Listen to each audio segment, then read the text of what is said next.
할 일이 많죠, 방송실이.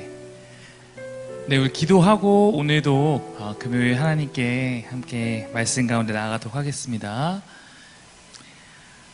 하나님, 오늘도 우리를 이 밤에 주의 말씀을 배우고자 하는 그 열정 가운데 오늘도 이렇게 예배당으로 모일 수 있도록 하시니 감사를 드립니다. 하나님, 우리가 홀로 하면 다 어렵지만 함께 교회가 말씀을 묵상하며 또 배우는 이 시간 가운데 서로가 서로를 붙돋아주고 붙잡아주어서 우리가 함께 주님 말씀 배워가기를 기쁘게 달려나갈 수 있도록 인도하여 주옵소서. 오늘도 이 시간 주님께서 우리의 피곤한 몸도 붙잡아 주옵시고 나의 귀도 열어주셔서 성령 하나님 가운데서 우리가 잘 배워갈 수 있도록 주여 붙들어 주옵소서. 감사드리며 예수님의 이름으로 기도드립니다. 아멘. 네, 오늘도 우리가 이사야서에 대한 배경을 함께 보려고 합니다. 네, 제가 이 옥정으로 온 다음에 하고 싶은 사역 가운데 당장은 못할 수 있겠지만 하고 싶은 사역 가운데 하나가 있는데 그거는 어떤 날을 정해서 마치 지금 이런 것처럼, 그러나 이 금요 예배가 아니라 어떤 날을 정해서 이렇게 한마디로 바이블 클래스를 여는 게 제 목표 가운데 하나예요. 그래서 사실 저도 저보다 더 앞서가신 학자들이나 또 저도 어떤 강의를 통해서 배우고 있는 것들도 있는데 그런 거 보면서 이거를 조금 더 쉽게, 그리고 이쪽 지역에 있는 사람들을 모아서 가르칠 수 있으면 좋겠다라는 생각 갖고 그렇게 마음을 먹고 있습니다. 그리고 또 하나는 제가 그때 얘기했듯이 뭐 이거는 가능할지는 한번 지켜봐야겠고 또 계속 이렇게 논의를 해봐야겠지만 저는 우리 교회가 항상 두 가지에 대한 고민을 갖고 갔으면 좋겠는데 그 중에 하나가 무직분 교회거든요. 네. 무직분 교회가 현실적으로 쉽지 않은 부분이 있기 때문에 그러면은 이제 이거를 풀어가는 다른 방법 중에 하나가 다 모두에게 직분을 주는 방법이거든요. 무직분 교회가 추구하고자 하는 게 어떤 직분을 받냐 안 받냐로 마음 상하는 일이 없고 또 그걸로 인해서 누군가가 뭐 기득권을 주장한다거나 이런 게 없도록 하기 위한 마음이니까, 그래서 실제로 이걸 추진하고 있는 몇몇 교회들의 사례를 들어보면 예를 들어 이렇게 하는 거예요. 60세 이상의 분들 가운데 뭐 교회 나온 지 한 이제 1년이 지나고 어떤 과정을 이수하면 그분들에게 다 장로나 권사를 드리고 오히려 40세 이상의 분들에게는 다 집사를 드리고, 그래서 특별히 어느 정도의 자격만 갖춰서 하면 그렇게 주는 걸로 하고, 대신 당회보다는 운영위원회를 지금처럼 뽑아서 교회 것들을 운영해 나가고 이런 모델들도 생각하고 있는데, 그때 보통 교회들이 그 최소한의 기준으로 하는 것들이 교회 내에 있는 나름대로의 프로그램이거든요. 어떤 걸 이수하면 그래서 최소한 이걸 이수하면, 그래서 저희가 지금 이렇게 강의하고 이러는 것들이나 저희 교회 지금 했던 뭐 하나님 나라에 대한 것들이나 아니면 구약의 파노라마, 신약의 파노라마나 이런 것들을 좀 잘 정리해서 우리 교회에도 양육 1단계, 2단계, 뭐 3단계 이렇게 해서 뭐 1단계, 최소 뭐 아니면 2단계 이것을 수료한 사람에게는 그렇게 나이만 재어지면 모두에게 직분을 허락하고 이런 것들에 대해서 구상을 좀 하고 있습니다. 그래서 저희 교회도 이제 3년 차인데 아직까지 저는 한 번도 직분을 줘본 적이 없거든요. 여러분 아시겠지만, 네, 항상 그런 고민 가운데 있습니다. 그래서 함께 그 부분에 대해서도 기도해 주시면 좋겠고요. 저는 이사야를 배워갈 때 저도 마찬가지로 제가 이번 주 이걸 준비하게 된 이유가 말씀이 너무 안 읽혀지는 거예요. 지금 묵상 본문이 여기잖아요. 말씀만 보니까 저도 이 나라에 대해서 조금 더 공부할 필요가 있겠다라고 하면서 저만 공부하는 게 아니라 혹시 이 부분에 들어와서 말씀 묵상을 포기하는 혹은 오랜만에 하려고 열었다가 다시 닫는 그런 불상사를 좀 방지하고자 오늘도 좀 특히 어렵게 느낄 만한 이방 나라에 대한 부분을 좀 정리해서 다루게 되었습니다. 그래서 오늘 우리가 주어진 시간 동안 너무 깊게는 안 들어갈 거고요. 간단히 그래도 이 나라들이 왜 여기에 등장하고 무엇을 말하고자 하는지 그 배경도 좀 설명해 보려고 합니다.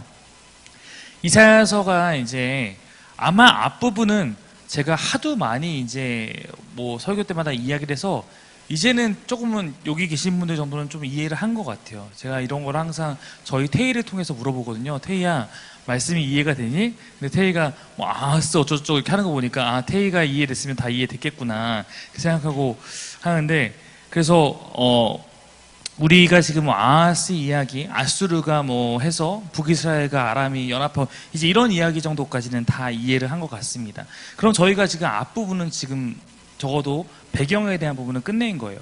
그리고 이제 이게 나오고 이 다음에는 이제 아수르와 히스기야 왕 시대의 이야기, 그것을 다루면 이제 우리가 이번에 해야 될 1장부터 39장 안에서의 중요한 배경들은 다 다루게 되는 것 같습니다. 역사적으로 보자면 이제 아수르 시대가 어떻게 보면 열강들의 첫 번째 시대라면, 이제 이 이후 시대가 이제 바벨론 시대가 되는 거고, 이 바벨론 시대가 이사야 뒷부분도 그렇고, 우리가 이 가장 많이 바벨론에 대해서 보게 되는 것은, 바벨론에 대해서 멸망당한 이야기를 보는 것은 예레미야 이야기가 될 것이고, 바벨론의 포로로 끌려가 있는 사람들의 그런 마음들을, 그런 이야기 다룬 것은 우리가 봤던 것 중에 에스겔이 거기에 해당할 것이고, 그 다음에 또 바벨론에서 페르시아로 정권이 바뀌었을 때 그 이야기는 다니엘서나 아니면 에스더 뭐 이런 것들이 해당될 것이고, 귀환하는 얘기는 그 이후에 뭐 에스라, 느헤미야 이런 이야기들로 이렇게 펼쳐지게 됩니다. 그러니까 아수르 시대는 어떻게 보면 열강들의 그런 침략과 이런 것이 시작된 제일 첫 번째 시대. 우리가 이제 이거 외에 이전에 굳이 하나를 열강으로 넣는다면 아마도 그것은 애굽 정도지 않을까. 그런 애굽은 이제 초반부 빼고는 거의 그렇게 막 제국주의로 드러나지는 않기 때문에 그렇게 생각하고 이해하시면 될 것 같습니다.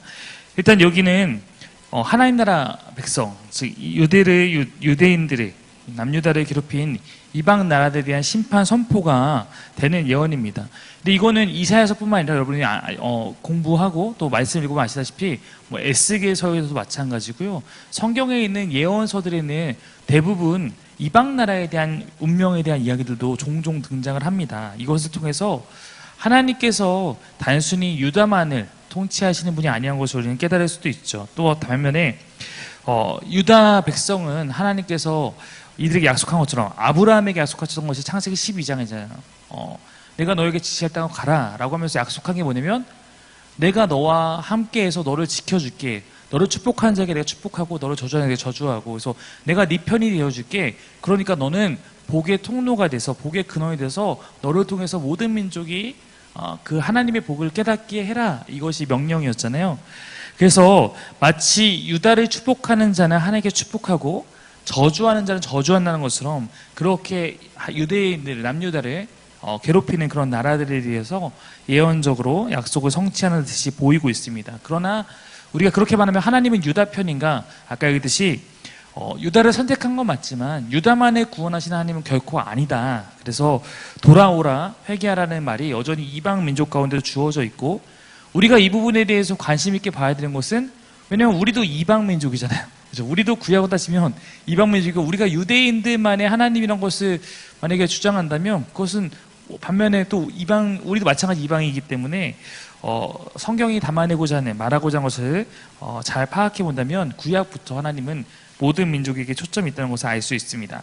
그럼 이제 한 나라씩 우리 이사야서의 진행 그 과정에 따라서 좀 살펴보겠습니다. 맨 먼저 바벨론이에요. 바벨론은 아마도 저희가 다음 주에는 첫 주니까 우리가 기독교 강요를 또 다룬다면 그 다음 주 정도에는 아마 말씀 본문도 이제 히스기야 이야기를 향해 가고 있기 때문에 우리가 그때 이제 바벨론에 대한 이야기들을 더 같이 아수르 마지막 부분과 다루게 되면서 나아갈 수도 있을 텐데, 바벨론에 대해서는 짧게만 살펴보겠습니다. 우리 13장 17절 말씀 한번 같이 읽겠습니다. 시작. 내가 메대 사람들을 불러다가 바벨론을 공격하게 하겠다. 메대 군인들은 은 따위에는 관심도 없고 금 같은 것도 좋아하지 않는다. 즉 하나님께서 바벨론을 말하면서 바벨론에 대한 심판에 말하고 있어요. 근데 사실은 이사야 시대 지금 앞부분은 바벨론하고는 전혀 관련이 없어 보이잖아요. 근데 여기서 이렇게 바벨론에 대한 운명까지도 말씀하고 있습니다. 바벨론은 실제로 역사 가운데 보면 메대 바사 연합군에게 패배해서 멸망하게 됩니다. 심판을 당하게 됩니다. 바사라 그러면 여러분이 또 하나 기억하시면 좋을 것은, 바사의 우리가 잘 알고 있는 현대식 이름이 뭐가 있냐면 바사는 페르시아 제국, 페르시아 제국이 이 바사에 해당합니다. 그래서 바사 왕 고레스가 사실상 이 메데 바사 연합군의 대표인데 원래 메데는 바벨론 편이었어요. 이 메데가 그래서 이렇게 바사와 연합하면서 바벨론이 좀 이렇게 멸망하게 되는 이런 것들을 볼 수 있습니다. 그래서 성경의 제국주의 흐름은 아수르가 제일 먼저, 그다음에 바벨론, 그다음에 페르시아, 헬라, 로마 순서로 지내게 됩니다. 우리가 이 5가지 제국에 대해서 그래도 조그만 지식을 갖고 이 순서 정도로 기억하신다면 성경을 볼 때 굉장히 유익이 있을 수 있습니다. 혹시 나도 좀 스스로 책을 찾아보고 공부해 볼까라고 하면 제가 제일 먼저 추천드리는 책은 성경과 5대 제국이라는 책이 있거든요. 비교적 쉽게 쓰였고 역사에 관심 있는 분들이라면 쉽게 읽어갈 수 있는 책입니다. 성경과 5대 제국이라는 책인데요. 조병호 박사님이라고 옛날 통성경 뭐 이런 걸로 유명하셨던 그 분께서 쓰신 책이고 나온 것은 한 9년 정도 됐습니다. 근데 보시면 충분히 성경과 연관지어서 잘 설명하고 있는 그런 책입니다. 이사야 전반부의 상황은 아수르가 가장 강력한 제국인 상황이지만 아수르 제국을 무너뜨리게 되는 신흥 강대국 바벨론에 대한 운명까지 하나님께서 주관하고 계시는 것을 보여줍니다. 아수르보다도 바벨론에 대한 심판이 먼저 나오는 것은 그 두 나라 아수르 바벨론이 결국 유다의 역사에서 가장 원수 같은 국가들인데 결국 이 둘 중에 아수르는 유다를 멸망시키지 못하고 바벨론에 의해서 하나님께서 유다를 심판하시기 때문에 그러므로 아마 가장 먼저 경고를 받는 대상 가운데 바벨론이 나타나지 않았을까 생각합니다. 한번 지도를 띄워주시겠습니까? 이 지도,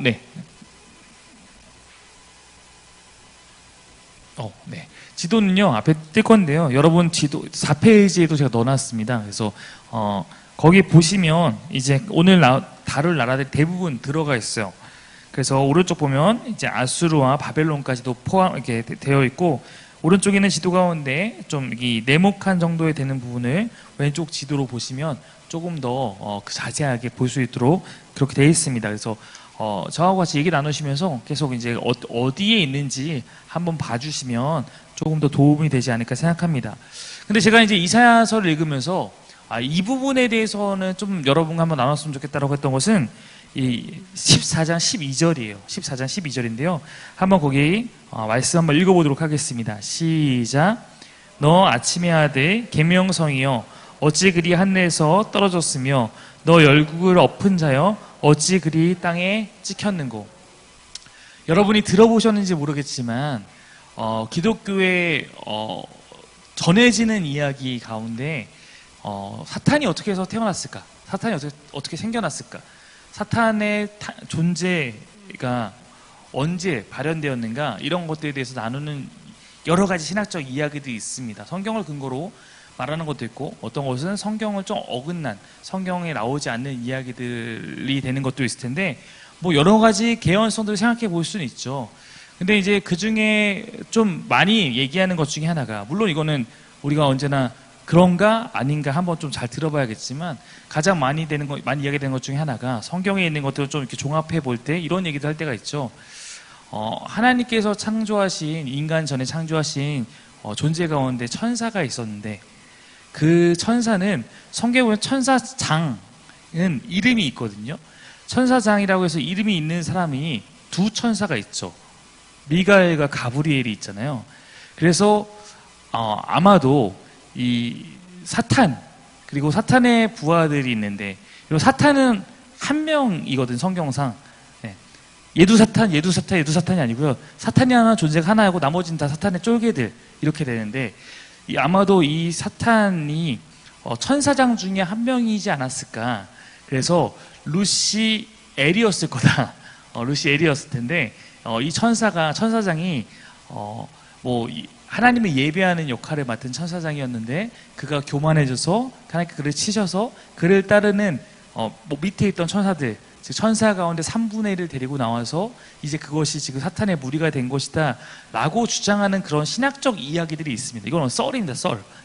그런 썰이 있는데 그런 썰을 이제 만들어내고 뒷받침되는 이야기 가운데 가장 많이 사용되는, 물론 이 구절만 갖고 만든 얘기는 아니고 아까도 이 얘기는 그냥 이런 이야기도 있다 정도로 들으시면 되는데, 근데 그것이 이제 14장 12절에 루시퍼라는 단어가 성경에 나오는 거는, 우리 사탄남의 이름은 루시퍼라고 알고 계시잖아요, 그렇죠? 네. 루시퍼라고 알고 있는 이유가 여기 때문에 그렇거든요. 여기 계명성이라는 것이 다른 성경에는 루시퍼라고 돼 있어요. 네, 그래서 계명성은 이제 라틴어 계통의 성경에서는 루시퍼라고 적혀 있는데, 킹 제임스 버전이나 아니면 불가타역 이런 라틴어 성경에도 이렇게 번역이 돼 있습니다. 영어권에서는 마왕을 의미하는 그런 말로 이해하기도 합니다. 그래서 어떤 사람들이 이 본문을 그렇게 해석하는 거죠. 마귀가 타락하여 땅에 떨어진 것이라고 이 본문을 이해하기도 합니다. 그래서 사탄이 여기 보면 이런 식으로 해서 그가 하나님께 내침을 당하고 심판을 당하고, 그래서 지금 그가 그런 역할을 하고 있는 것이다 하는데, 그러나 이사야서의 이 문맥이 사실 그것을 지지하고 있는가라고 본다면 문맥적으로 지지하지는 않습니다. 네. 아까 하는 썰의 근거 정도로 그냥 사용되는 것까지는 오케이인데, 그러나 이 본문이 정말 그것을 말하고 있는가라고 하면 사실 그렇지 않다라는 것이 대부분의 학자들의 생각입니다. 이사야는 가나안에, 즉 이 이야기를 듣는, 이사야서의 이 이야기를 듣는 그 독자들이 잘 알고 있는 가나안에 있는 신화적 표상을 사용해서 바벨론 왕의 교만을 고발하기 위해서 지금 이 이야기를 하고 있는 거거든요. 그러니까 사탄의 기원을 말하려고 이 이야기를 하는 것이 아니라 바벨론 왕을 계명성이라고 해서 바벨론 왕에 대한 심판을 말하기 위해서 지금 이 이야기를 하고 있기 때문에 근거가 사탄의 기원 쪽은 아니다라고 저는 생각합니다. 그래서 신화에 보면 폭군은, 땅을 차지하는 폭군이 있습니다. 그가 땅을 다 차지한 후에 신들마저 자신의 통치 아래 두려고 하는 것이죠. 내가 하늘에 올라 하나님의 뭇별 위에 내 자리를 높이리라, 이런 이야기들이 지금 그 가나안 신화를 기반으로 하고 있는 것입니다. 그래서 가나안 신화에서 하늘과 땅을 창조한 신이 엘입니다. 우리가 그래서 하나님의 이름도 성경에 엘 이런 식으로 하는 것은 이 고대 근동에서 엘이라는 단어가 갖고 있는 뜻이 갓 이런 것처럼 그런 의미이기 때문에 그렇습니다. 창조한 엘은 별들 위에 거처를 가지고 있는데 그 폭군은 엘의 자리마저 탐냈던 것이죠. 내가 북극 지폐의 산 위에 앉으리라, 즉 이 이사야 말씀인데, 이런 말은 그리스 신화에서 최고의 신 엘이 주재하는 그 신들의 모임이 북쪽 끝에 있는 산에서 벌어지는 것을 배경으로 하고 있기 때문에 폭군은 가장 높은 구름에 올라가 지극히 높은 이의 자리를 함께하고자 하는 그런 교만함을 갖고 있는 그런 존재가 계명성이었다라는 건데, 이 계명성 아까 했듯이 바벨론의 왕, 바벨론을 하나님께 왜 심판하셔야 했는가, 그것을 말하기 위해서 이렇게 쓰는 겁니다. 여러분, 이건데 되게 일반적인 거예요. 여러분, 제가 누군가에게 복음을 전하는데 이 사람이 성경 이야기는 모르는데 우리나라의 옛날 동화들은 잘 알고 있어요. 제가 그때 지난번에 아니면 제가 미운 우리 새끼를 통해서 그 예화로 여러분에게 설교를 전하는 것처럼 우리가 잘 알고 있는 이야기를 통해서 그 사람에게 무언가를 말하는 것이 일반화된 거죠. 그리고 놀부처럼 하면 안 돼, 흥부처럼 해야 돼, 이런 걸 말하는 것처럼 이 가나안 신화를 그런 독자들에게 이해하기 쉬운 방법으로 바벨론 왕이 바로 거기 신화에 나오는 폭군과 같은 그런 사람이기 때문에 심판한 것이다, 이렇게 이 말씀은 해석해야지 더 옳을 것 같습니다. 그래서 성경적 세계관을 보자면 바벨론의 교만은 만왕의 왕이신 여호와 하나님의 자리에 도전한 것이고, 그 교만으로 인해서 그가 하나님께 심판을 당하게 된다라는 것을 이 바벨론에 대한 부분에서 말하고 있다 정도로 생각하면 될 것 같습니다. 자, 아수르라는 제국에 대해서 하나님께서 어떻게 말씀하셨는지 14장 24절 27절 굉장히 짧습니다. 왜냐하면 아수르는 다른 부분에서도 계속 나오기 때문에 짧게 예언한 것 같습니다. 14장 25절 말씀 한번 읽겠습니다. 시작. 내가 나의 땅에서 아시리아 사람들을 으스러뜨리고 나의 산 위에서 그들을 밟아버리겠다. 그들이 나의 백성에게 매운 멍에를 내가 벗겨주겠다. 그가 씌운 멍에가 그들에게서 벗겨지고 그가 지은 짐이 그들의 어깨에서 벗겨질 것이다. 이 말은 아수르를 이제 이스라엘 땅에서, 아수르가 지금 여러 가지 강력함을 뽐내고 있지만 하나님께서 이스라엘 땅에서 그들을 멸하시겠다라는 의미가 되겠죠. 아마도 이제 우리가 지금 다루지 않았지만 이사야 본문에서 가장 유명하고 그 다음에 가장 극적인 장면은 히스기야 시대 때 하나님께서 아수르의 군대를 기적적으로 물리치시는 장면일 거예요. 우리가 나중에 다루겠지만, 그래서 그런 말씀, 그 말씀과 연관돼서 하나님께서 이것을 예언하시는 거로 이해할 수 있습니다. 그러나 그 일로 아수르가 완전히 패망하는 것은 아니에요. 그러나 다음에 우리가 살펴보겠지만 그 일이 아수르에 있어서 굉장히 큰 타격이었던 건 사실입니다. 근데 재미있는 거는 어떤 사건에 대해서 성경의 기록과 역사의 기록이 만나는 지점이 있어요. 예를 들어서 홍해 사건, 애굽의 군대가 몰살당한 사건. 근데 역사의 기록에는 애굽의 군대가 홍해에서 죽었다라는 기록이 없고 여러 가지 다양한 기록이 있는데 시점적으로 그 시대의 애굽의 국력이 급격하게 약화되는 건 사실이거든요. 아수르도 마찬가지입니다. 아수르도 이제 역사학자들은 그거를 하나님이 뭐 와서 18만 5천 명을 죽였다 이렇게 당연히 설명하지 않고 패스트가 돌았다 뭐 이런 식으로 설명하곤 하지만 그러나 그 시점을 기점으로 아수르가 약해지는 건 사실입니다. 하나님은 애굽에 열재앙을 내리는 목적을 애굽에 먼저 열재앙을 내릴 때도 이렇게 목적을 밝히신 바가 있어요. 출애굽 9장 14절인데 이번에는 내가 나의 온갖 재앙을 너와 너의 신하들과 백성에게 내려서 온 세상에 나와 같은 신이 없다는 것을 너에게 알리겠다. 하나님께서 애굽에 10가지 재앙을 내리신 이유가 뭐냐면 온 세상에 나와 같은 신이 없다는 것을 알리는 거였어요. 제가 애굽의 10가지 재앙, 피, 개구리, 이, 파리, 악질, 독종, 우박, 메뚜기, 흑암, 장자의 죽음, 이 10가지 재앙이 다 애굽에서 섬기는 신과 관련된 거라고 말씀드린 바가 있죠.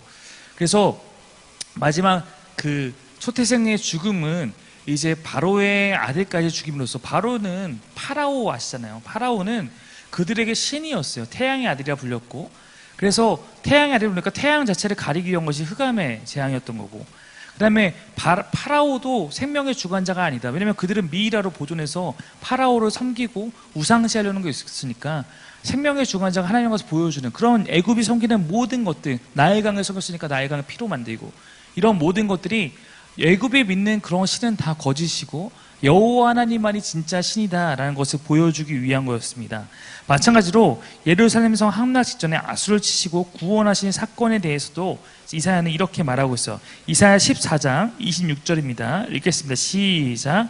이것이 온 세계를 향하여 정한 경영이며 이것이 열방을 향하여 편손이라 하셨나니. 네, 하나님께서 세계를 경영하고 계시다. 성경은 이렇게 말하고 있습니다. 그래서 오늘 우리가 제목도 하나님의 세계 경영 이렇게 잡아봤는데, 하나님께서 이 세상을 경영하고 계시다. 이렇게 우리는 성경이 가르치는 대로 믿어야겠죠. 그래서 지금 우리의 삶뿐만 아니라 모든 역사에 있었던 크고 작은 일들도 하나님께서 일하신, 하나님께서 움직이신, 섭리하신 그런 결과들이다. 오늘도 사실 이것이 가장 핵심적인 주제가 될 것입니다. 강대국의 운명도 하나님의 세계 경영에 포함된 지극히 작은 일입니다. 민족들 간의 전쟁과 승패가 겉보기에는 패권을 추구하는 정치적, 세속적 권력의 주도권 다툼으로 보이지만 실제로는 여호와께서 쓰신 각본에 따라 각자 자기에게 맡겨진 역할을 수행하고 있는 것입니다. 이사야가 선포한 여호와의 계획에 따르면 그분께서는 아수르를 불러올려서 반역한 예루살렘을 징계하시죠. 그러니까 아수르를 그래서가 하나님께서 반역하는, 아까 지난번에 얘기했듯이 이스라엘이 완전한 멸망으로 가지 않기 위해서 지금 잠깐 징계가 필요한데, 그러한 심판이 필요한데, 그거를 하나님은 이 세상에 있는 것들로 일으키시잖아요. 하나님은 이 땅에 있는 방법들로 일하시는 경우가 사실 많거든요. 뭐 기적 같은 것도 가끔씩 나타나지만 대부분은 하나님은 기적도 하시지만 우리 안에 있는 것들을 사용하시는 경우가 더 많습니다. 우리가 이제 성경을 보면 우리 너무 그런 거 있잖아요. 하나님께서 사람에게 나타나서 말씀하시고 그러니까 그런 일들이 빈번할 것 같이 느껴질 수 있겠지만 사실은 성경에 있는 수많은 사람 중에서도 하나님에게 직접 대면해서 음성을 듣고 만난 사람은 지극히 적습니다. 그런 일들은 우리가 막 그런 작은 일들, 아주 빈번하지 않게 일어나는 일들에 목숨을 걸기보다는 사실은 우리에게 더 평범하게 주어졌는 일상에서 하나님께서 일하시는 것들을 이해할 필요가 더 있죠. 하나님께서는 패권 국가들의 야욕도 사용하셔서 그것을 하나님의 일을 하시는 데 사용하시고, 그러나 그들 또한 하나님의 도구이기 때문에 여기 보면 뒤이어 업적과 능력에 취해서 교만해졌을 때는 아수르를 심판합니다. 만약에 그들이 자기들이 하나님의 도구라는 것만 알았다면, 그냥 거기까지만 나아갔다면 계속해서 하나님의 도구로 쓰임받을 수 있었겠지만, 그러나 보통 열강들은 자신들이 하나님의 도구라는 것을 생각 못하죠. 더 나아가죠. 그래서 결국에는 심판을 당하는 경우가 있습니다. 그래서 사실 여러분, 우리도 마찬가지일 수도 있어요. 하나님께서 예를 들어서 저와 같이 부족한 사람을 통해서 제가 할 수 없는 것들을 행하실 때가 있을 수 있겠죠. 예를 들어서 저는 그런 능력이 없는데 하나님께서 어떤 순간에 필요하셔서 제가 손을 댔는데 막 기적적인 일이 벌어졌어요. 네. 그러면은 여기서 제가 가져갈 것은 하나님께서 날 도구로 사용하셨구나라고 하면 아무 문제가 없는데. 네. 근데 보통 사람이 여기서 많이 걸려 넘어지죠. 내가 뭘 지금 한 거지? 나에게 능력이 있는 건가? 이게 내 능력처럼 이제 하다가 보통 많이 무너지게 되는 거 아니겠습니까? 그래서 사실 우리가 여기 와서 첫 설교 때 얘기한 것처럼 우리에게 항상 필요한 것은 주님, 난 주님의 무익한 종입니다 라는 마음이 있으면 사실 우리가 날마다 하나님의 도구가 되어서 하나님이 하시는 일을 가장 가까이서 경험하고 목격할 수 있는 그런 특권을 누릴 수 있는데, 만약에 내가 그 이상의 마음을 갖게 되면 사실 우리도 심판의 대상이 되기 쉬운 것을 이런 이야기를 통해서 또 보게 됩니다. 그래서 예루살렘으로 오는 이 아수르는 이중적 역할이 있는 거죠. 한편으로는 하나님께서 불순종한 다윗 왕조를 징계하는 고두가 아니고 도구입니다. 죄송합니다. 네, 도구로서 올라오는 것이고, 다른 한편으로는 그 한계를 넘어 교만으로 인해서 여호와께 심판받기 위해서 또 예루살렘으로 올라오고 있는 것입니다. 네. 혹시 페이퍼가 부족한가요? 아닙니다. 아니. 모든 것은 여호와께 허락한 범위 안에서 결정된다. 결국 이것이 우리가 우리의 모든 삶에 대해서 하나님을 의지하고 하나님께 구하는 이유일 것입니다. 이스라엘이 살기 위해 누구에게 의존해야 하지는 자명한 사실이죠. 아수르에 대한 것들은 하나님께서 아수르를 사용하시고, 그러나 그들의 죄악으로 인해서, 교만함으로 인해서 다시 그들도 심판하실 것을 말씀하셨다. 이것이 하나님의 세계 경영이다. 이 정도로 이해하시면 이사야서에 있는 아수르 부분에 대한 예언을 이해할 수 있을 것입니다. 그 다음에 나오는 예언은 블레셋에 대한 예언이죠. 14장 29절 말씀 한번 읽겠습니다. 시작.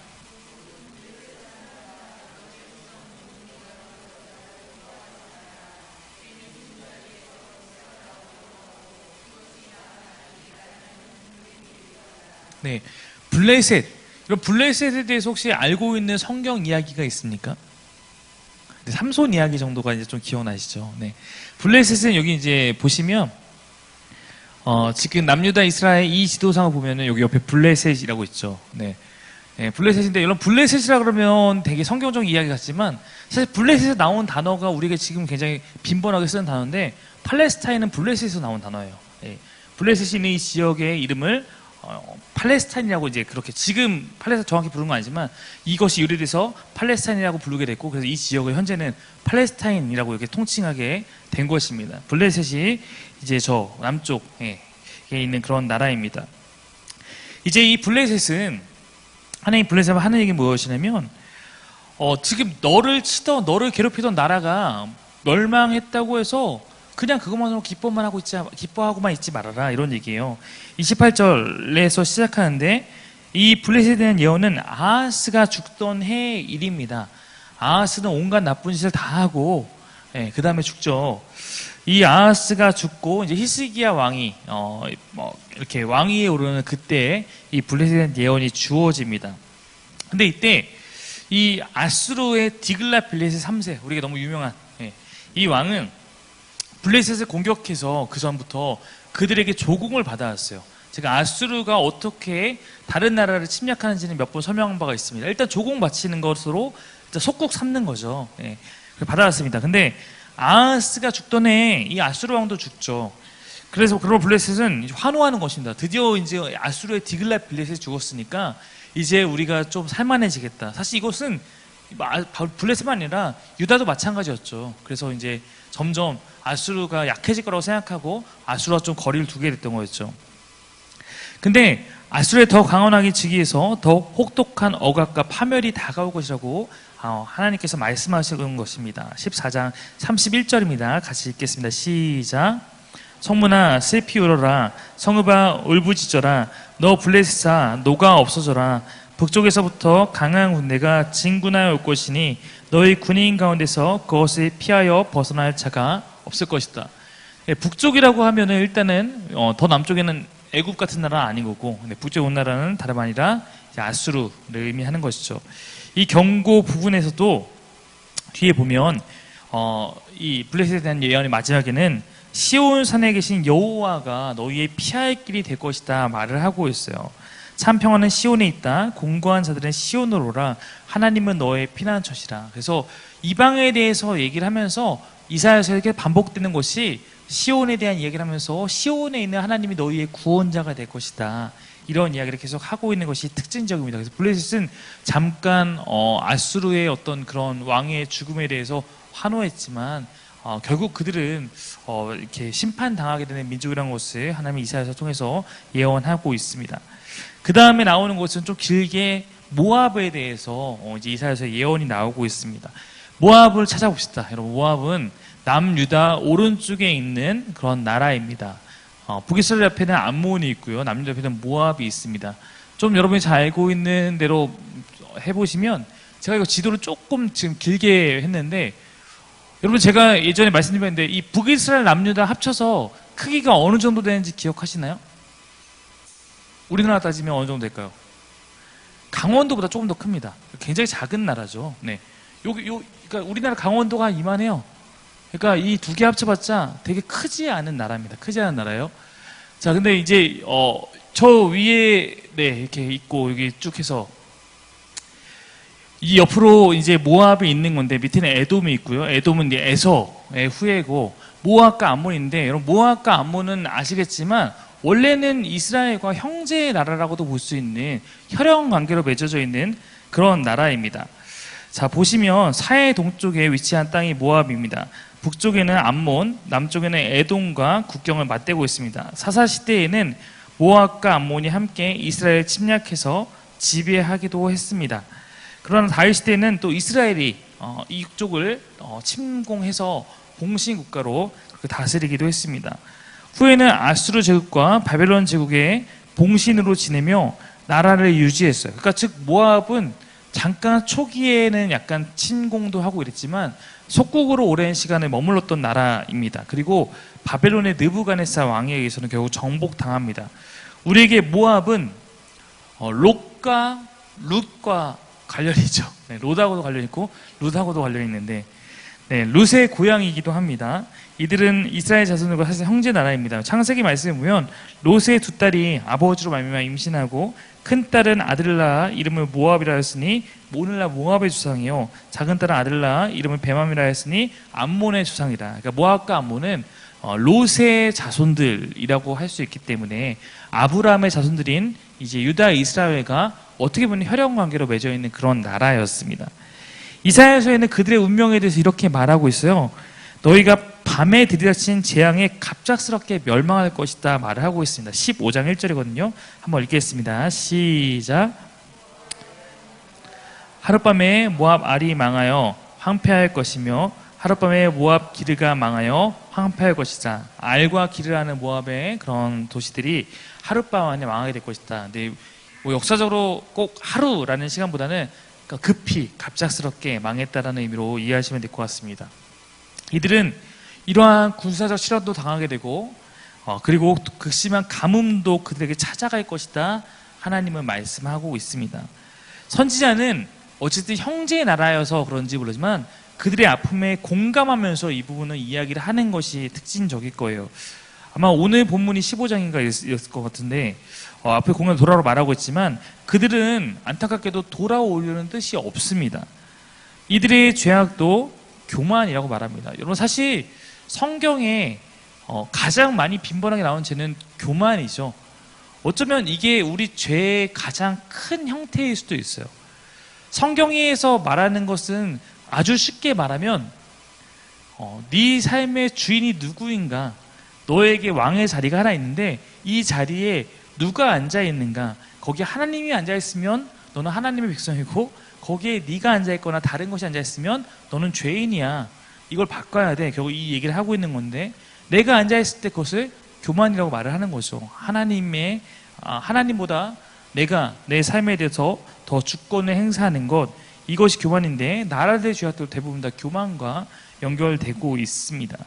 이것은 사실 우리가 하나님 나라라는 개념에 대해서 제가 여러분에게 굉장히 많이 말씀드렸지만 하나님 나라는 우리가 뭐라고 했냐면 성경에서 하나님 나라의 백성이 된다라는 것은 내가 어떤 나라에 진짜 들어가서 어떤 장소적이고 지리적이고 이런 개념이 아니라 이것은 1차적으로 어떤 개념이 더 강하냐면 관계적 개념이다라고 했던 거 기억하실 거예요. 하나님이 나의 왕이십니다 라는 것을 표현하는 성경의 방법이 하나님 나라, 내가 하나님 나라에 거한다는 것은 어떤 나라에 들어가서 거한다는 게 아니라 하나님이 나의 왕이시다는 그런 관계 안에 내가 거하고 있다는 것이라고 말씀드린 바 있습니다. 하나님 나의 왕이시다라는 것이 무너지면 우리 하나님 나라에 거하지 않는 것이고 하나님 나의 왕이지 않을 때 내 삶의 왕은 다른 것이 되거나 내가 될 수 있고 그것을 교만이라고 말을 하는 거죠. 사실은 인류 최초의 죄도 교만이죠. 그렇죠? 선악과를 먹지 말라는 것은 하나님께서 주신 통치와 질서를 순종하며 살아가는가, 즉 너네가 정말 날 왕으로 인정하니? 라는 거였는데 인간은 그걸 거부하죠. 거부하는 이유는 뭐였습니까? 하나님처럼 될 수 있으니까. 이거 먹으면 하나님처럼 될 수 있대. 그거 하나에 그들의 마음이 동한 거죠. 인류의 최초의 죄도 교만이고 성경의 대부분의 죄는 사실은 교만이라고 말을 하고 있습니다. 이사야는 모압의 운명에 대해서 그들이 살기를 원한다면 예전 다윗 왕국 때와 같이 유다에게 속해야 너희가 살 수 있다라고 말을 합니다. 즉 다윗 왕조의 보호 아래 있을 때 너희에게 가장 평안이 있다라고 말을 하고 있어요. 그들의 죄악으로 해서 심판은 확정되었습니다. 국경을 맞댄 나라들은 주변에서 전쟁이 나면 일단 그로 인해서 난민이 발생하니까 난민들이 자신 나라에 들어오지 못하도록 막는 것이 일반적인 일입니다. 그러나 이사야는 모압의 미래, 즉 모압이 멸망당할 것을 예언하면서 동시에 예루살렘 왕국의 정치가들에게 모압의 난민을 받아들일 것을 충고하는 내용으로 이사야서에 나타나고 있습니다. 그 다음에 나오는 예언은 다메섹에 대한 예언 이렇게 나오는데요. 다메섹은 제가 아람, 시리아, 다메섹 이것은 한 세트다. 한 나라를 지칭하는 거다. 다메섹은 이제 아람의 수도이죠. 이 부분은 그래서 다메섹에 대해서 17장에 나옵니다. 우리가 성경 보면 아람 다메섹 위에 써 있죠. 네. 우리가 이 다메섹에 대해서 여러분이 사실은 더 익숙하게 알고 있는 건 어떤 사건이죠, 성경에서? 네, 사도 바울이 다메섹으로 가는 도상에서, 네, 그렇죠. 하나님 마주하게 돼서 우리가 그래서 다메섹을 굉장히 잘 알고 있는데, 네, 아람 다메섹. 왜냐면 그때는 사실은 나라의 개념이 없는 거잖아요. 다마스커스라는 저 도시가 그냥 있는 거죠. 왜냐면 나라는 다 어차피 누구 나라예요? 로마 나라예요. 다 로마 땅입니다. 네, 다 로마 땅이에요. 예루살렘 뭐 그때 당시 그때하고 지금이 혼동해서 그때 어떻게 뭐 사도 바울은 글로 갔을까? 다른 나라인데 이런 게 생각하는 게 아니라 어차피 예루살렘도 로마 거고 그때 당시에 정치적으로 보자면 다 로마 거죠. 그랬던 겁니다. 이제 다메섹에 대한 경고지만 뒤이어 북이스라엘 멸망도 함께 기록되어 있습니다. 왜냐면 이렇게 연결된 이유는 두 나라가 동맹 관계였다. 아마 이번에 이제 이것만큼은 정확하게 아시겠죠. 네. 아람과 북이스라엘은 동맹을 맺었다. 사실은 근데 여러분, 아람과 북이스라엘은 원래 되게 사이가 안 좋은 나라였어요. 네. 원래 사이가 안 좋았어요. 마치 바리새인과 원래 사두개인이 사이가 엄청 안 좋았지만 외부에 적이 생기니까, 예수라는 적이 생기니까 둘이 친구가 되었더라라고 하는 것처럼 아람과 이스라엘은 아수르 때문에 친해진 거예요. 그렇죠? 근데 이 두 나라가 동맹을 맺고 싸우다가 함께 죽죠. 네, 17장 3절 말씀 한번 보겠습니다. 시작. 에브라임은 무방비 상태가 되고 다마스쿠스는 주권을 잃을 것이다. 이스라엘 자손에게서 영광이 사라지듯이 사마리아의 남은 백성도 수치를 당할 것이다. 만군의 주님께서 하신 말씀이다. 제가 지금 이 갖고 온 조금 현대어처럼 되어 있는 말씀들은 다 세번역이라고 생각하시면 되거든요. 세번역 성경은 이제 현대어로 좀 번역하다 보니까 다메섹 대신 다마스쿠스라고 하게 된 겁니다. 에브라임은 어디를 의미한다고 했죠? 북이스라엘을 의미한다고 했습니다. 그렇죠? 그러니까 이 두 나라에 대해 말하고 있는 것입니다. 이사야 7장의 배경으로 함께 살펴봤던 아람 이스라엘 연합군인 반아수르 동맹을 맺고 그 다음에 자신들과 함께하지 않는 유다를 침공하는 사건이 우리가 잘 봤던 아하스 때 그런 역사의 배경이었습니다. 그로 인해 유다의 아하스는 이사야 선지자의 경고를 무시하고 그 상황에서 하나님 의지하라 그랬더니 아수르에게 의지해서 도움을 요청합니다. 아수르가 등판하죠. 아수르가 원정에 나서서 BC 733년에 북이스라엘을 먼저 침략합니다. 그래서 북이스라엘 북쪽과 동쪽의 땅을 빼앗아서 아수르 지방으로 편입시킵니다. 아수르의 땅으로 아예 빼앗아 갔다는 거예요. 속국은 그래도 주권은 인정해 주는 거잖아요. 그러나 이제 땅을 아예 빼앗아서 우리나라다 이렇게 했다는 거죠. 그리고 732년에는 아람을 침공해 아람은 남겨두지도 않고 아예 그냥 폐허로 만들어서 나라를 멸망시킵니다. 그래서 다메섹은 완전히 멸망당하고 북이스라엘은 일단은 세계한테 때려놓고 10년 뒤에 완전하게 멸망시키는 그런 역사를 맡게 됩니다. 이사야 17장 7절부터 10절까지 말씀 한번 같이 읽어보겠습니다. 시작. 그날이 오면 사람들은 자기들의 지으신 분에게 눈길을 돌리고 이스라엘의 거룩하신 분을 바라볼 것이다. 자기들의 손으로 만든 제단들은 거들떠보지도 않고 자기들의 손가락으로 만든 아세라 상들과 태양 신상은 생각도 하지 않을 것이다. 그날이 오면 그 견고한 성읍들이 폐허가 될 것이다. 마치 이스라엘 자손 앞에서 도망친 히위족과 아모리 쪽의 성읍들처럼 황폐하게 될 것이다. 이스라엘아, 내가 하나님 너의 구원자를 잊어버리고 내가 피할 견고한 반석을 기억하지 않고 이방의 신을 섬기려고 이방의 묘목으로 신성한 동산을 만들었구나. 그들은 나중에 대해서야 깨닫는다는 것입니다.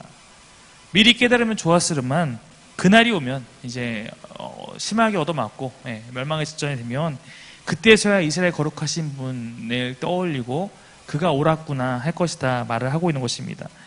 여러분, 책을 읽는 이유는 과거가 주는 교훈을 바탕으로 현재의 삶에서 더 나은 결정을 하기 위해서 책을 읽는 거라고 밖에서 이야기합니다. 교회 밖에서.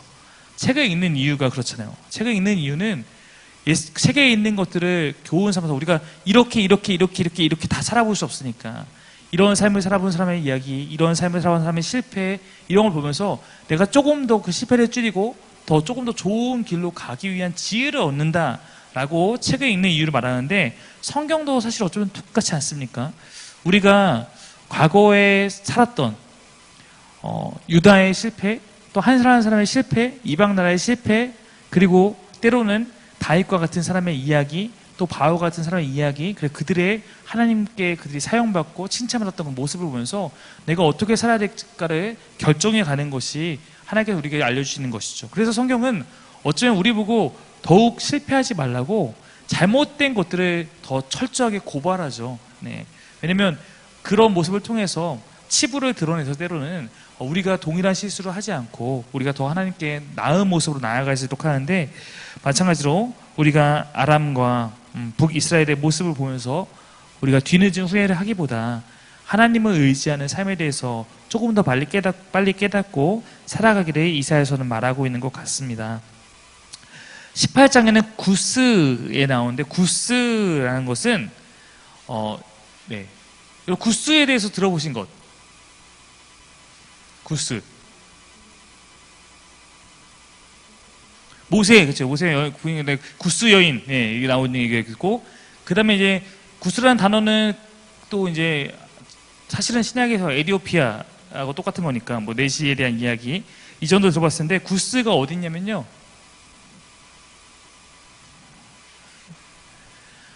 여기 이제 아프리카 대륙이에요. 이렇게 생겼잖아요. 이렇게 생긴 거 아시죠? 아프리카 대륙인데 애굽 밑에 여기가 구스입니다. 여기가 구스가 있는데 에디오피아라고 지금 생각하시면 될 것 같고,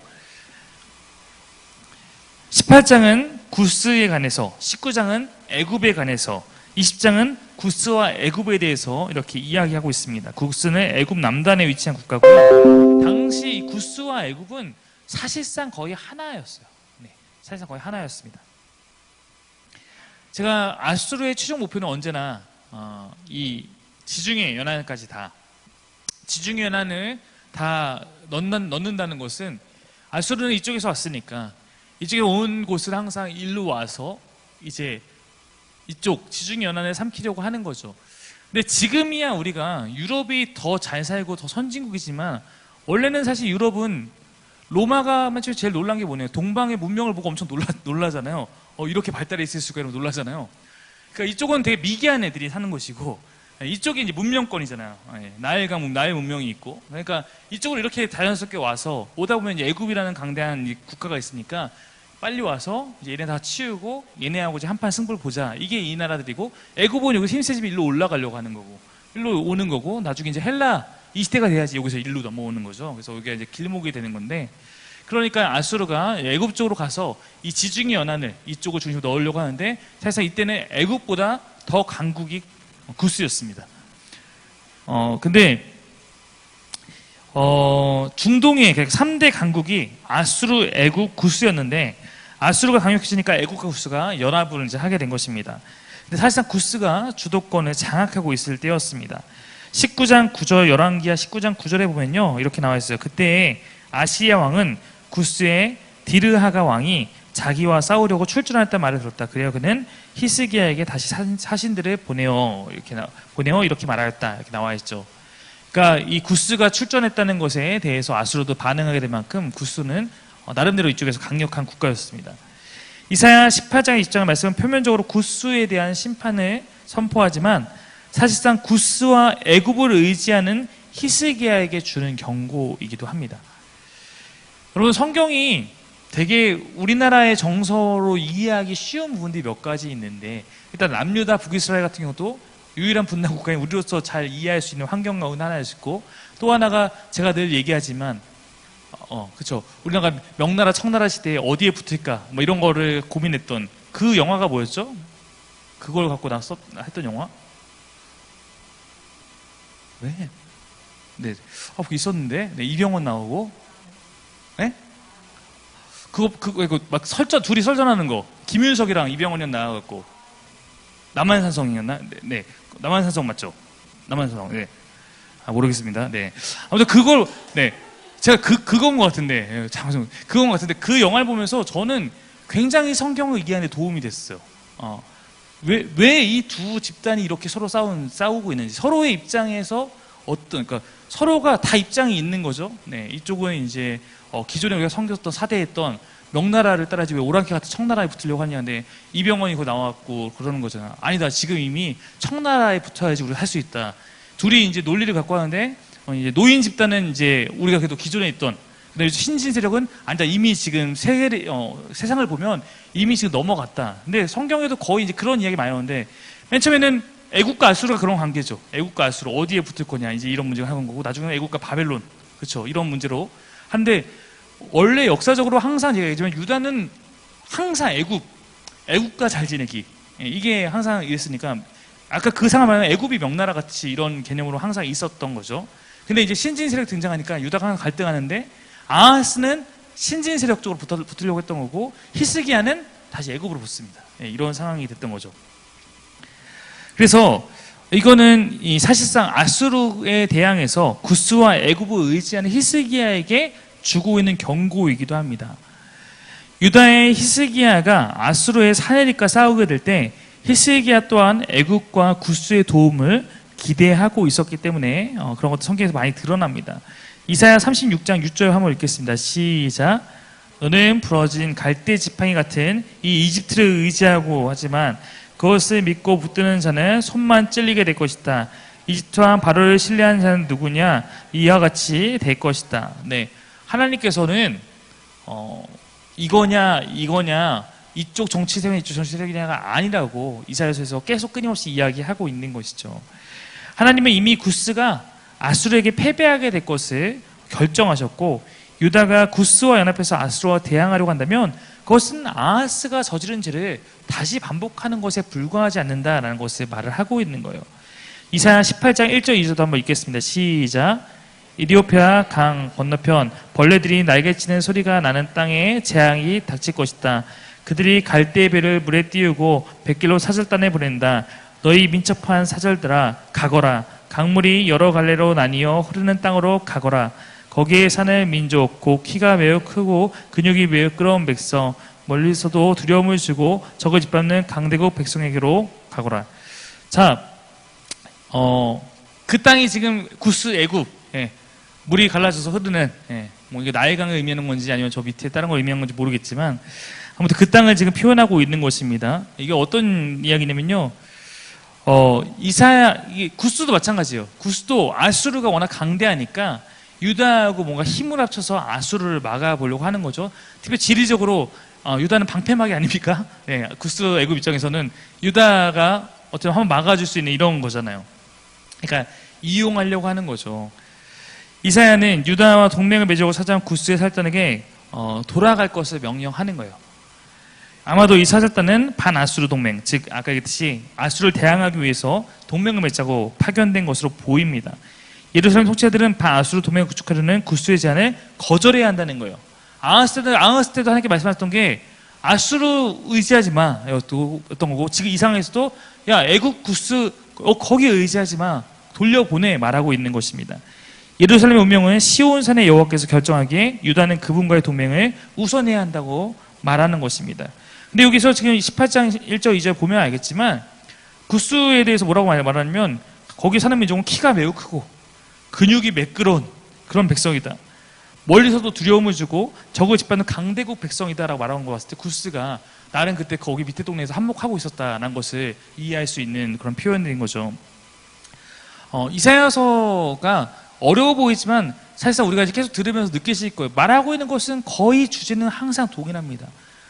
하나님과의 관계를 우선시하고 하나님께 올바르게 예배하고 그것이 최우선이지 자꾸 다른 거 하려고 하지 말라. 다른 거 물론 우리가 해야죠. 그러나 다른 거 한다는 것은 하나님 관계 안에서 그분의 음성을 듣고 그분의 뜻에 따라서 해나가는 것이 지혜이다 말을 하고 있는 것이죠. 이사야는 구스가 만군의 여호와께로 돌아오는 먼 미래를 내다보기도 합니다. 정치적 이해관계에 의해서 사절단을 파송한 그들이 언젠가는 여호와께 예물을 드리기 위해 시온을 찾을 것을 말하고 있습니다. 그들은 심판을 통해 자신의 어리석음을 깨닫고 시온산에 계신 여호와께서 민족들의 운명과 역사를 주관하시는 분임을 인정하게 될 것입니다. 7절 말씀 한번 다시 읽겠습니다. 시작. 그때 만군의 주님께서 예물을 받으실 것이다. 강물이 여러 갈래로 나뉘어 흐르는 땅, 거기에 사는 민족, 곧 키가 매우 크고 근육이 매끄러운 백성, 멀리서도 두려움을 주고 적을 짓밟는 강대국 백성이 만군의 주님께 드릴 예물을 가지고 만군의 주님의 이름으로 일컫는 곳 시온산으로 올 것이다. 이사야서에서는 이제 이런 예언들이 많이 나오죠. 그래서 우리가 아마 주일에는 좀 이런 걸 살펴볼 것도 같은데 이사야서는 굉장히 먼 미래까지도 한번 바라보면서 그래서 모든 것이 회복되는 새하늘과 새 땅이 이 땅에 이루어지는 그날의 것들을 소망하며 바라보기도 하는데 그때 뭐 일어나라 빛이 발하라 이렇게 하면서 말하는 그런 말씀들에서도 모든 열방이 나와서 하나님께 예배하게 되는 그것을 꿈꾸고 있는 것처럼 구스 땅도 그렇게 하나님께 돌아와서 함께 예배하게 될 것을 바라보고 있는 것으로 이들에 대한 예언이 맞춰지고 있습니다. 그 다음에 등장하는 예언은 애굽에 대한 것이 연이어 나타납니다. 아까 18장부터 20장은 구스 애굽 그리고 구스와 애굽 이렇게 함께 나타납니다. 하나님은 애굽에게 심판을 선포하십니다. 그래서 그들은 내부 분열에 의한 정치적 파멸을 맞을 것과 자연재해로 인해서 경제 파국을 당할 것과 이런 것들을 말하고 말씀은 또한 애굽의 정치가들의 무능력함을 고발하기도 합니다.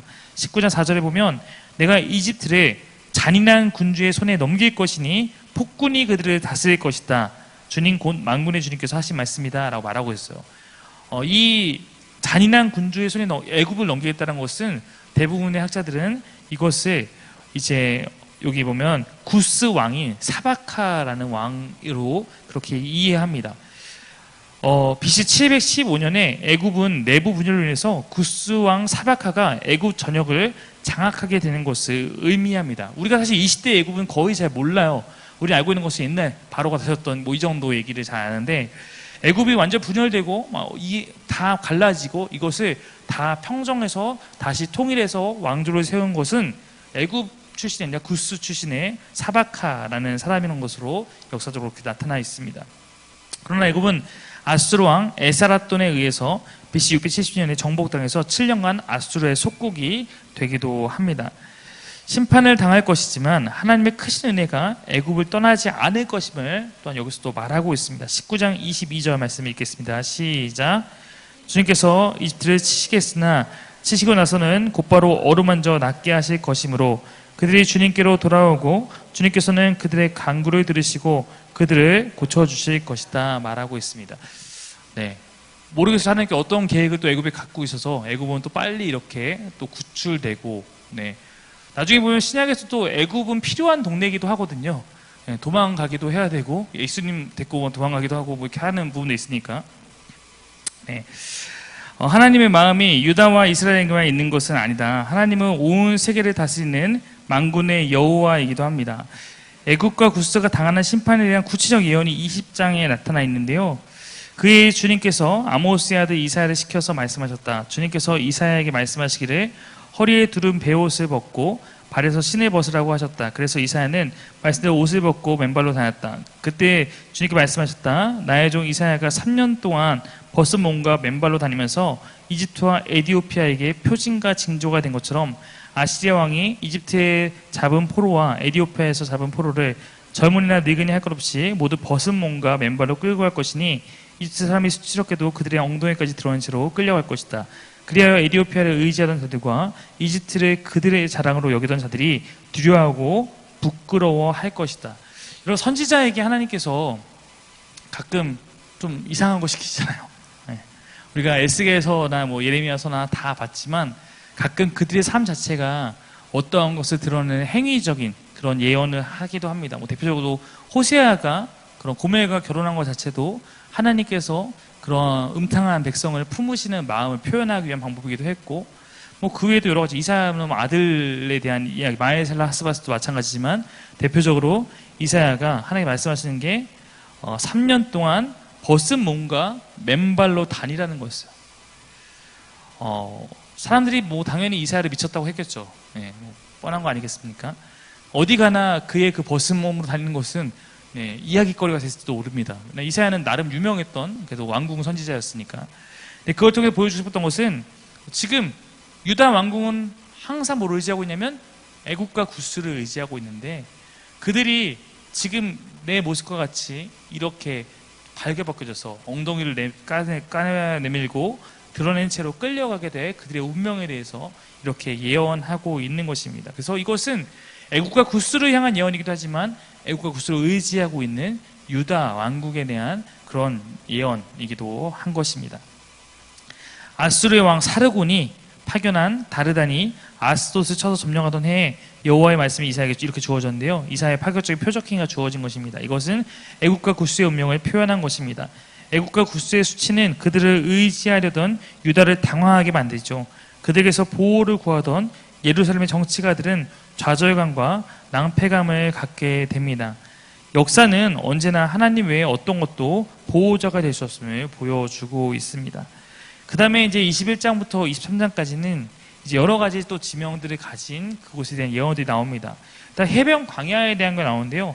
해변 광야라는 표현은 사실 성경에서 바벨론을 다시 의미하는 표현입니다. 이름에도 그렇게 표현합니다. 근데 아까 바벨론이 맨 처음 나왔었잖아요. 다시 한번 바벨론에 대한 이야기가 나오고 있는 것입니다. 아마도 21장에서 이 해변 광야에 대한 예언이 나온 다음에 22장에서 예루살렘에 대한 경고가 주어지기 때문에 다시 바벨론에 대한 이야기를 여기다 꺼낸 것이 아닌가 그렇게 이해해 봅니다. 왜냐하면 결국 예루살렘의 그 심판, 아수르는 한 대 때린 거고 결국 예루살렘의 역사에 가장 힘든 고난의 시기인 바벨론 포로기가 바벨론이라는 것을 도구로 이루어지기 때문에 그 바벨론이 도구가 된다는 것을 보여주기 위해서 그들도 다시 하나님의 심판의 대상이 될 것을 말하고 있는 것이 아닌가 우리가 생각해 볼 수 있습니다. 그리고 나타나는 두마라는 곳은 에돔입니다. 에돔은 아까 봤듯이 저기 남유다 밑에 있는 아브라함의 혈통인 에서의 후예입니다. 멸망 선포를 하는 것이 일반적이었는데요. 에돔에 대해서는 밤이 깊었고 곧 아침이 오리니 돌아오라라고 예언을 하고 있는 것이 좀 특징적입니다. 조금 형제를 발휘한 그런 약간 예언이 아닐까 생각해 볼 수 있습니다. 그러니까 이방 나라는 좀 적대시 약간 한 듯이 대했다면 그래도 에돔에 대해서는 너희 빨리 깨닫고 하나님께 돌아와야 돼 이런 말씀으로 예언을 주고 있습니다. 뒤이어 등장하는 드단 대상, 대마 땅, 게달의 영광이라는 말이 나오는데 이들은 모두 아라비아 광야에 사는 민족들을 지칭하는 것으로 알려져 있습니다. 아수르와 애굽 사이에 있는 이런 작은 나라들, 이런 나라들도 모두 하나님의 큰 역사 주권에 영향력 아래에 있다. 하나님 뭐 큰 나라들만 쓰시고 큰 나라의 일에만 관심을 갖고 있는 것이 아니라 작은 나라 하나하나까지도 하나님께 그들의 운명이 있음을 나타내기 위해서 이들에 대한 예언들이 주어지는 것 같습니다. 그리고 이상 골짜기에 대한 예언이 주어졌는데 이상 골짜기는 예루살렘에 대한 예언입니다. 이사야는 예루살렘이 아수르의 공격에서는 보호를 받을 것이지만 끝내 바벨론을 도구로 사용하셔서 하나님의 징계를 받게 될 것임을 이사야는 말해주고 있습니다. 끝으로 23장에 가면요, 두로와 시돈에 대한 이야기가 나타납니다. 이제 이 두로와 시돈인데요, 두로와 시돈은 어디 있냐면 여기 북이스라엘 위에 보면 두로가 있고 시돈이 있어요. 두로와 시돈은요 페니키아라고 부르는 지역이죠. 베니게라고 성경은 말을 합니다. 이 지역은 고대 사회에서 가장 문명이 발달한 그런 국가였다고 그렇게 합니다. 그래서 이 지역은 목축과 농경 시대에 이쪽 지역에서만 일단 해안 도시였으니까 무역이 발달했고 기술이 발달했었고 해양의 지배권을 가진 나라였습니다. 그래서 천하의 금은보화를 독점했습니다. 그래서 성경 잘 읽어보면 그들의 기술 때문에 솔로몬도 그것을 빌려서 성전과 왕궁을 지었던 그런 이야기들이 등장하기도 합니다. 아수르가 패권을 장악했을 때 두루도 다른 나라처럼 조공을 바쳤지만 굴복하지는 않고 끝까지 나라의 주권을 지켜냈습니다. 바벨론이 근동을 장악했을 때도 두루는 끝까지 그래도 자신들의 주권을 지켜냈던 나름대로 굉장히 경쟁력이 있는 그런 국가였습니다. 왜냐하면 바다가 있었고 바위와 성벽으로 둘러싸인 그런 철옹성 같은 그런 위치 때문에 그렇습니다. 그러나 끝내 헬라의 알렉산더 때에 이들은 점령되게 됩니다. 그럼 이들의 심판하시는 이유, 하나님께서 이사야에 대해서 이들에 대한 심판의 예언이 헬라 시대에 가서 이루어졌다는 건데 이들을 심판하시는 이유는 무엇이었는가? 이들이 잘못한 부분들이 성경에 보면 여러 가지 나타나는데 전쟁이 있으면 이들은 인신매매를 해서 부녀자와 아이들을 그리스와 애굽 등지에 팔아넘기는 그런 일을 하는 국가였어요. 왜냐면 무역을 했잖아요. 그러니까 잡아다가 배에 태워서 저쪽에 갖다 팔아넘기고 이런 것을 해서 돈은 많은 나라였죠. 그리고 바알 종교가 두로와 시돈이 종주국입니다. 바알 신앙은 여기서 들여왔잖아요. 종교 수출국이었습니다. 이세벨이 아합 때, 아합 때, 아합은 여러분 이스라엘 북이스라엘 역사에서 제일 나쁜 놈, 제일 나쁜 놈이잖아요. 여러분 그래서 족보가 나름대로 족보를 보면 좀 특이한 부분들이 있는데 보통 7번째 인물이 굉장히 중요하게 등장하는 경우가 족보에 있습니다. 북이스라엘 19명의 왕 중에서 7번째 왕이 아합입니다. 그러니까 아합은 가장 나쁜 왕이라고 생각할 수 있는 거죠. 근데 이 아합이 우리의 눈으로 봤을 때 나쁜 왕인데 사실은 세상의 눈으로 봤을 때 굉장히 좋은 왕이에요. 왜냐하면 아합 때 북이스라엘 굉장히 잘 나갑니다. 근데 아합이 했던 것 중에 하나가 뭐였냐면 다른 나라와 교류를 하는 거죠. 보통 왕들이 잘하는 통치하는 왕들이 그러지 않습니까? 근데 교류하는 방법 가운데 하나가 정략 결혼이었죠. 그래서 이세벨과 결혼을 하는 것입니다. 그래서 이세벨이 왔는데 이세벨이 그냥 온 게 아니라 들고 온 게 뭐였어요? 바알 신앙. 바알 신앙을 갖고 오죠. 근데 바알 신앙이 이 북이스라엘에 엄청나게 퍼지게 됩니다. 제가 그때 얘기했듯이 우리가 근데 신기하잖아요. 바알 신앙 갖고 왔으면 이세벨만 믿지 이거 왜 사람들이 다 이게 전염됐나? 이 바알 신앙이 너무 먹힐 만한 이야기였던 거죠. 지금으로 따지면 물질 만능주의, 쾌락주의 이런 것들을 담고 있으니까 마치 교회가 우리는 그런 거 안 받으려도 돼 라고 하는데 교회가 어느 순간에 막 성공주의에 빠져갖고 이렇게 갔던 것처럼 그래서 막 조엘 오스틴 같은 긍정의 힘 이런 것들이 막 퍼져갖고 난리를 폈다가 지금은 좀 이제 쇠퇴했던 것처럼 그래서 미국에도 수정교회라고 하는 교회가 대표적으로 되게 유명했었죠. 그런 걸로. 지금 망했죠. 근데 그런 것처럼 이스라엘도 여호와 하나님 믿지만 바알이 그런 매력적인 거 있으니까 여호와 하나님은 너무 요구하는 게 많아. 귀찮아. 그러니까 바알 짱 이래갖고 갔던 거죠. 그래서 이 이세벨과 그리고 아달랴 이런 사람들이 이들이 시집 오고 이렇게 오면서 북쪽과 남쪽에 아주 난리를 만들어놨던 혼합종교의 대표주자가 됐습니다. 이들도 결국 하나님의 공의의 심판을 당하게 될 것임을 이사야서 말하고 있습니다. 베닉이라는 이름은 이 땅에서 사라지게 될 것을 말하고 있습니다. 23장 11절 읽겠습니다. 시작. 주님께서 바다 위에 팔을 펴셔서 왕국들을 뒤흔드시고 베닉의 요새들을 허물라고 명하셨다. 베닉의 요새, 아까 굉장히 철옹성 같은 성을 갖고 그들은 여러 가지를 다 버텨냈지만 결국 하나님께서 팔을 펴셔서 왕국을 뒤흔드셨기 때문에 하나님의 심판 예언에 따라서 결국 그 성도 다 망하고 베닉이라는 이름은 역사에 사라지게 됐다. 오늘 이렇게 보면서 이사야서 13장부터 23장까지는 하나님께서 세계를 경영하고 계신다라는 것을 말을 하고 있습니다. 제가 2주 전인가요? 3주 전인가 금요일 날 역사서 특강을 하면서 예언서에 대한 부분과 이사야에 대한 부분과 이렇게 함께 얘기한 적이 있었는데 그때 그 메시지 서문에 있던 그것이 저도 계속 이사야 볼 때마다 기억나는데 이사야서가 말하는 하나님은 굉장히 크신 하나님이고 여기에 작은 것만 있는 거 아니라 모든 것에 다 관여하신 하나님이고 그분 앞에서 우리가 속하지 않은 영역은 단 하나도 없다는 것을 이사야는 보여주고 있다라고 말을 하거든요. 우리가 아하스처럼 여기까지는 침범하지 마세요. 이런 것도 아니라 우리에 있는 모든 것들, 모든 문제들, 그리고 우리가 이런 것도 하나님이 하시는 거야 할 만큼 그렇게 세계의 모든 경영까지 하나님께 달려있다는 것이 이사야가 우리에게 주고 싶은 메시지. 그러니까 다른 거 의지하지 말고 하나님 붙들고 임마누엘 하나님 앞에서 온전하게 예배하면서 나아갔을 때 우리에게 하나님 주시는 그런 소망과 평안이 있다.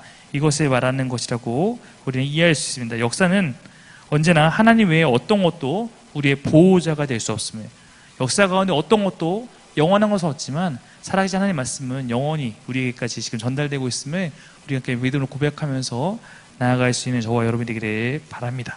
네, 기도하겠습니다.